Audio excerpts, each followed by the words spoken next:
দুদু ফুদু এরা কেন যে উল্টাপাল্টা কথা বলে, পেশাব করলে ভেসে যাবে? এগুলো তো আমাদেরকে ছোট করছে জিয়াউর রহমানের দলকে ভাই। একজনে যেয়ে বলল যে লিখন মনি ধাওয়া দিলে কাউকে পাওয়া যাবে না। তখন কথা শুরু হয়ে গেল। গত ১৫ বছর ধাওয়া দেননি কেন? বালুর ট্রাক সরাইতে পারেন না আপনারা? তো কে শুরু করলো জিনিসটা? আমি ধাক্কা দিয়ে পায়ে পড়ে কেন ঝগড়া করব? ফজলুর রহমান টাইপের যেগুলো আছে আওয়ামী দালাল, এগুলোতে বিএনপি ধর্ম নেই। রুহিন ফারহানার ভারতে যাওয়া যে কথা বলা, ভারতের টিভিতে, আমি জানি না চেয়ারপারসন তাকে অনুমোদন দিয়েছেন কিনা। যদি না দিয়ে থাকেন তাকে অবিলম্বে শোকজ করা হোক। এবং সেখানে যে বক্তব্যগুলো দিয়েছে এগুলো কি বিএনপির বক্তব্য নাকি তার ব্যক্তিগত বক্তব্য? আমি তো ব্যক্তিগত বক্তব্য মানতে পারছি না। আমাদের শেরে বাংলা একে ফজলুল হক, সবাই ওনাকে চিনেন, আমাদের বাংলাদেশের একজন অবিস্মরণীয় নেতা ছিলেন। উনি একবার বলেছিলেন যে কলকাতার দাদা বাবুরা যদি আমাকে প্রশংসা করে, উনি তখন মুখ্যমন্ত্রী ছিলেন অবিভক্ত আপনার বঙ্গের, তখন কিন্তু আপনারা সন্দেহ করতে পারেন যে আমি নিশ্চয়ই আমার জনগণের বিপক্ষে কাজ করছি। আমি আমার দেশের এবং জনগণের সাথে বেইমানি করছি, উল্টাপাল্টা করছি বলেই দাদা বাবুরা আমাকে প্রশংসা করছেন। এই কারণ সে বিএনপির একজন নেত্রী, বিরাট নেত্রী, শুধু নেত্রী না, যে কিনা একাধারে আওয়ামী লীগ এবং বিএনপি দুটার থেকে সুবিধা নিয়ে থাকে এবং 32 নম্বর ভেঙে ফেললে তার খুব কষ্ট লাগে। আর শেখ মুজিবের মূর্তি ভেঙে ফেললে মির্জা ফখরুলের খুব কষ্ট লাগে, বুকে আঘাত লাগে।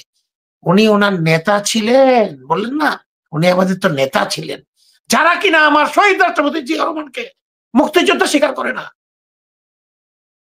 তার মৃত্যু দিবস নিয়ে করে, তার লাশ নিয়ে হাসাহাসি করে, যে শেখ হাসিনা বেগম খালেদা জিয়াকে যে জন্ম তারিখ নিয়ে গালাগালি করে, যে দল একটা মানুষের জন্ম তারিখ নিয়ে তারা কলুষিত করে, উনি 15 আগস্টে হয়েছেন স্বীকার করে না, এর সাথে কিসের আপোষ, কিসের ঐক্য?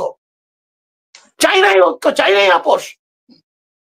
আমাদের কাজ এনসিপি করে দিচ্ছে কেন? কেন এনসিপি যে রংপুরে যে সে বদমাইশ, সে স্বৈরাচারের দোষর, আপনার ইরশাদের ভাই গোলাম কাদের, জিএম কাদের বাসায় আক্রমণ করতে হয়, এনসিপি কেন যায়? বিএনপি কোথায়? বিএনপি না বলে মাস্টার মাইন্ড, বিএনপি বলে সব জায়গায় নেতা, ক্ষমতায় আসবে, বাংলা সবচেয়ে বড় দল, 270টা সিট পাবে, তাহলে কাজকর্মগুলো কেন আপনার 10টা সিটের মতো? একটু বিশেষ একটা আলোচনা করতে চাই যে আমেরিকা বরাবরই, ইউনাইটেড স্টেটস ভারতের খুব মিত্র এবং ভারতের চোখে বাংলাদেশকে দেখতো, বা এখনো দেখে কিনা জানি না, আগে দেখতো কিছুদিন আগে পর্যন্ত। তাই ভারতের সমস্ত কার্যকলাপ, বাংলাদেশের যে হেজিমনি, ভারতের আধিপত্য, এটা আমেরিকার গোচরে হয়েছে, আমেরিকার অজানা হয়নি। কিন্তু এখন বর্তমানে গত 10 মাসে পরিস্থিতি একটু ভিন্ন। কেন? কারণ প্রফেসর ইউনূসকে ভারত সহ্যই করতে পারছে না। প্রফেসর ইউনূসের তার ব্যক্তিত্ব, তার বিশ্বব্যাপী সুখ্যাতি, নোবেল প্রাইজ ইত্যাদি, তার গ্রামীণ ব্যাংকের সুখ্যাতি, এসব ব্যাপার নিয়ে ভারত তাকে সহ্য করতে পারছে না। ভারত চাচ্ছে পলিটিক্যাল শক্তি আসুক, আওয়ামী লীগ তো আসতে পারবে না, বিএনপি আসুক, তার সাথে ডিল করতে সুবিধা হয়, কারণ পলিটিক্যাল লোকজনের সাথে পলিটিক্যাল লোকজন ডিল করতে সুবিধা হয়।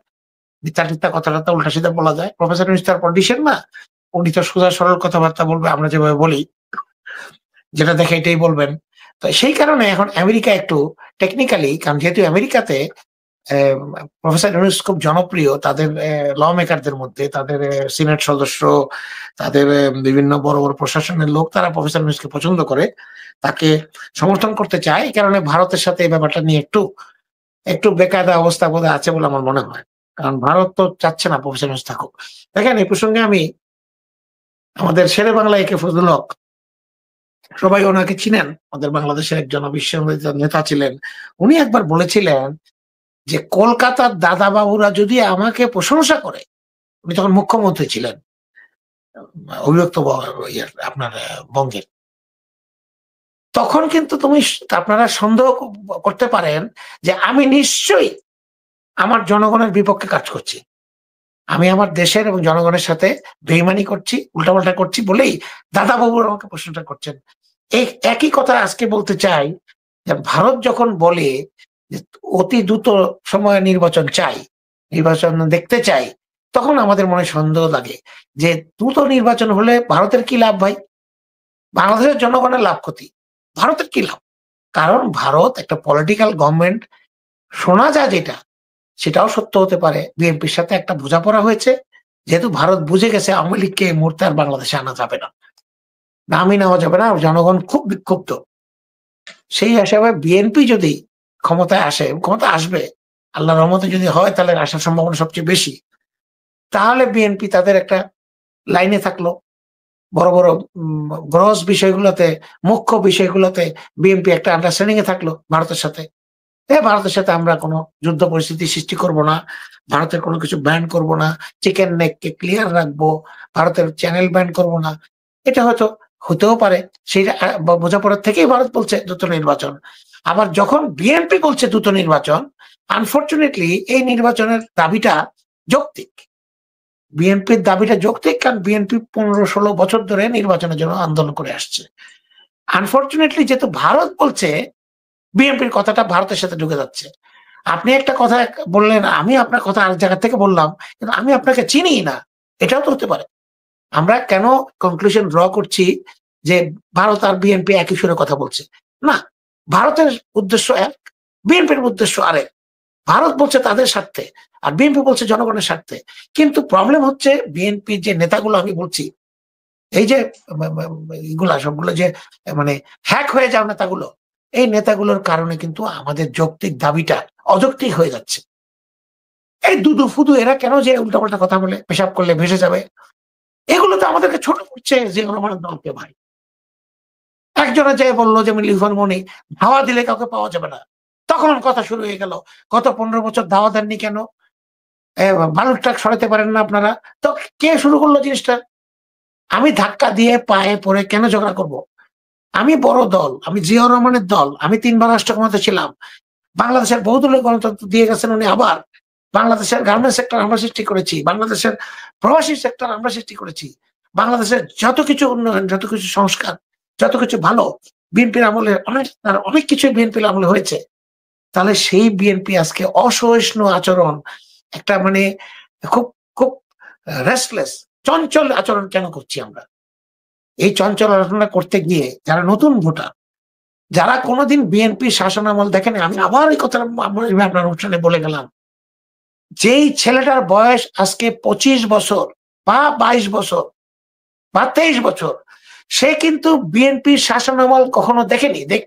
তার বয়স ছিল ৫ বা ৭ বা ৬, তখন তার জ্ঞান তার এখন হয়নি, তার মেমোরিও নাই। সে কিভাবে বুঝবে খালেদা জিয়া কিভাবে সরকার চালাতেন?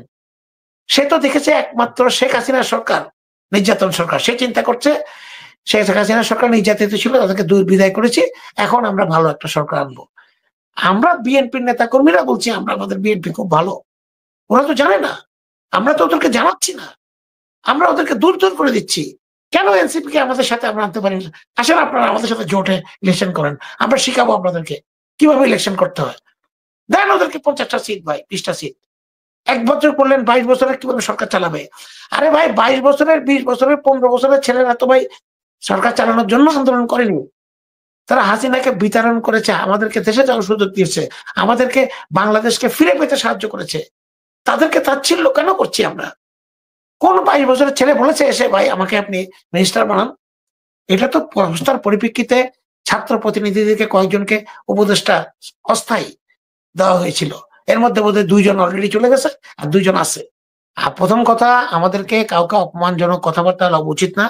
যত বড় আপনি হবেন তত বিনয়ী আপনাকে হতে হবে। আমি যত বড় তত বিনয়ী হতে হবে আমাকে। আমার শক্তির প্রকাশ, আমার সামর্থ্যের প্রকাশ আমাকে বলে করতে হবে না। এটা জনগণ দেখে বুঝবে, আমার কাজে বুঝবে। প্লিজ আমি সবাইকে বিএনপি নেতাদেরকে বলবো, লাগামহীন কথাবার্তা বন্ধ করেন। ফজলুর রহমান টাইপের যেগুলো আছে, আওয়ামী দালাল, এগুলোতে বিএনপি ধর্ম নেই। রুহিন ফারহানার ভারতে যাওয়া, যে কথা বলা ভারতের টিভিতে, আমি জানি না চেয়ারপারসন তাকে অনুমোদন দিয়েছেন কিনা। যদি না দিয়ে থাকেন তাকে অবিলম্বে শোকজ করা হোক। এবং সেখানে যে বক্তব্যগুলো দিয়েছে, এগুলো কি বিএনপির বক্তব্য নাকি তার ব্যক্তিগত বক্তব্য? আমি তো ব্যক্তিগত বক্তব্য মানতে পারছি না, কারণ সে বিএনপির একজন নেত্রী, বিরাট নেত্রী, শুধু নেত্রী না, যে কিনা একাধারে আওয়ামী লীগ এবং বিএনপি দুটার থেকে সুবিধা নিয়ে থাকে। এবং 32 নম্বর ভেঙে ফেললে তার খুব কষ্ট লাগে। আর শেখ মুজিবের মূর্তি ভেঙে ফেললে মির্জা ফখরুলের খুব কষ্ট লাগে, বুকে আঘাত লাগে।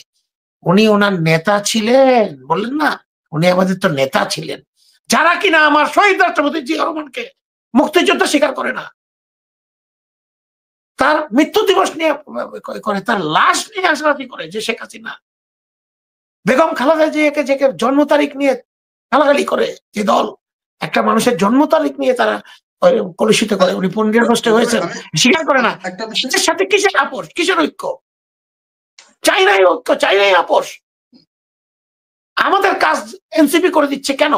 কেন এনসিপি যে রংপুরে যে সে বদমাইশ সে স্বৈরাচারের দোষর আপনার এরশাদের ভাই গোলাম কাদের, জিএম কাদেরের বাসায় আক্রমণ করতে হয়? এনসিপি কেন যায়? বিএনপি কোথায়? বিএনপি না বলে মাস্টার মাইন্ড, বিএনপি বলে সব জায়গায় নেতা, ক্ষমতায় আসবে, বাংলা সবচেয়ে বড় দল, 270টা সিট পাবে। তাহলে কাজকর্মগুলো কেন আপনার 10টা সিটের মতো? শো ইউর অ্যাকশন ভাই। এনসিপি যে বিরোধিতাটা করছে, এনসিপি আওয়ামী লীগ নিষিদ্ধ করাতে অগ্রণী ভূমিকা রেখেছে।